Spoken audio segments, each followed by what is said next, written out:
Thank you, Mr. Hewitt and Mr. Thakur, for being here. Oh, sorry, Dr. Thakur and Dr. Theroux, Dr. Hewitt. You have repeatedly refused to provide evidence. You've dodged questions on evidence from Senator Canavan and from Senator Rennick. You have relied instead on appeals to authority and other logical fallacies, including an appeal to authority. So let's talk about one of your experts. The health minister, the former health minister in this country, said, "We are engaged in the world's largest clinical vaccination trial." It's experimental in his view. He was the health minister that introduced these things. Let's go to my first question. What we've seen during the COVID mismanagement and malfeasance was the largest transfer of wealth in our nation's history, from we the people to big pharma via big government that lied repeatedly during the COVID mismanagement. My question is, did you ask the minister to introduce vaccine mandates for employment? Senator, I reject the premise of your question. Did you or did you not, did your company ask the minister to introduce vaccine mandates for employment? Senator, I reject your question and your accusation. We had no involvement. I made no accusation, Dr. Thakur. I asked you a question. Senator, I was referring to your previous comments as well when you mischaracterised the evidence base for the vaccine. What I can confirm, but we have covered that previously, what I can confirm is that we have not had any discussions. We have not been involved with any governments or any other organisations in relation to vaccine mandates. That is a matter for government. That is a matter for lawmakers. That is not a matter. Did you ask the Health Department or one of their agencies for vaccine mandates? Senator, I believe I've clearly communicated our position on that. Pfizer has no involvement, has no involvement in the imposition of vaccine mandates. Did you ask anyone in or near a government or department to ban ivermectin? Senator, Pfizer has had no involvement in relation to ivermectin. Does the indemnity you have with the government extend to providing you with indemnity in the situation where an employee is forced by their employer to undergo vaccination and then experiences harm? And if you do have indemnity, I want the proof. Senator, any indemnity agreements between Pfizer and the Australian government are confidential and we are not able to discuss that in this forum. Why are they confidential? Because as a taxpayer, I paid for those injections even though I didn't take any. Why are they confidential from taxpayers, 26 million Australians? Senator, what are you hiding? Senator, indemnity agreements between the Australian government and private organisations such as Pfizer are confidential. I'm not at liberty to discuss that. Why are they confidential? The people who paid for these injections cannot see what they've actually bought. Why are they confidential? Why are you hiding?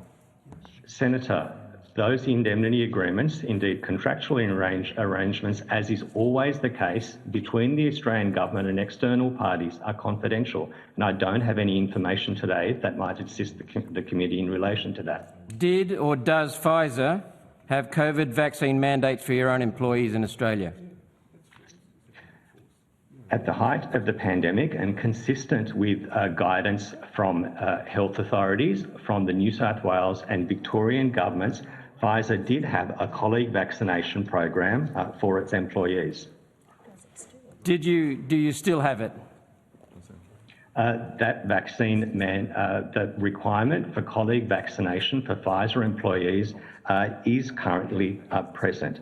We introduced a colleague vaccination program in the interest of protecting the health and safety of our colleagues and the communities in which we serve, in which we operate. We've read that your vaccine mandate was using your own batch of vaccine especially imported for Pfizer, which was not tested by the TGA. Is that correct?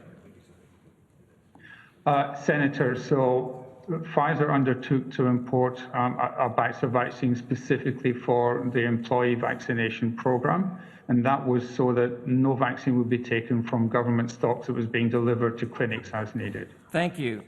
Did you enforce your mandate on your colleagues, your employees? Did you enforce it?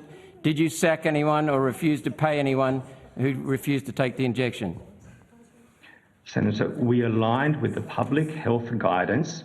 We permitted accommodations or exemptions for people that had specific medical or religious reasons that they did not or could not be vaccinated. A small number of colleagues departed the company. Thank you. Does your contract with the government for supply of COVID injections include a clause that negates your indemnity in the event of Pfizer committing a crime such as fraudulent treatment of trial data?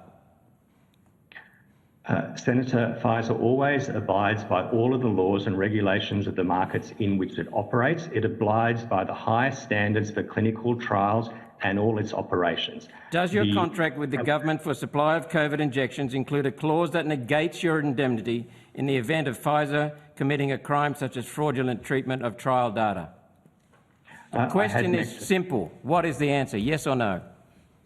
Senator Roberts, as I had mentioned previously, the contents of Pfizer's contract with the Australian government remains confidential, and I don't have any information that I can provide to the committee in relation to that. Is it true that Pfizer COVID-19 vaccines were developed initially as countermeasures for the American Department of Defence? Senator, our sole focus from the start of this pandemic has been to discover, develop and supply a safe and effective vaccine. I didn't ask you about your focus. I asked you, is it true that Pfizer's COVID-19 injections, vaccines, were developed initially as countermeasures for the American Department of Defence, as experts have told? Is it true?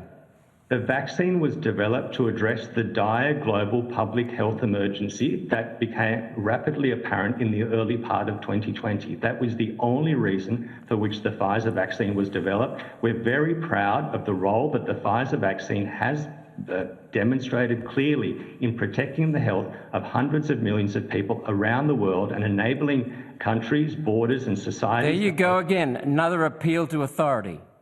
Another appeal to consensus and appeal to numbers. That's not what I asked. Have you had any association during the development of these vaccines with the Department of Defence? Just before you answer, sorry, Dr. Thur, just another question, your follow-up question after this answer. Yeah. Yes, Doctor. Senator, I have no information on that and I'm happy to take it on notice, but let me confirm again that the sole purpose of developing the vaccine was to protect global public health. Isn't it true that many standard steps and procedures otherwise required before receiving approval for use were omitted or circumvented entirely to achieve this accelerated time period of development that you talked about, 12 months? Senator, the evidence that was gathered and presented not just to the Therapeutic Goods Administration, but to regulators worldwide, was thorough and comprehensive and was assessed by those regulators who made independent decisions on the benefit-risk profile of the vaccine. I noticed repeatedly that you have transferred the accountability, the responsibility for these injections to the TGA. Repeatedly you've done that. Did Pfizer research the long-term effects and risk profile of its COVID-19 vaccine prior to release? Senator, again, as part of an application to any regulatory authority, the data that we gather and present are used to determine whether or not the regulatory authority feels that the medicinal product may be licensed and supplied to patients. Again, you failed to answer my question. You're shifting responsibility to the TGA. And I'll be asking the TGA, you might be, oh no, we'll let it go. If there's no other answer to that.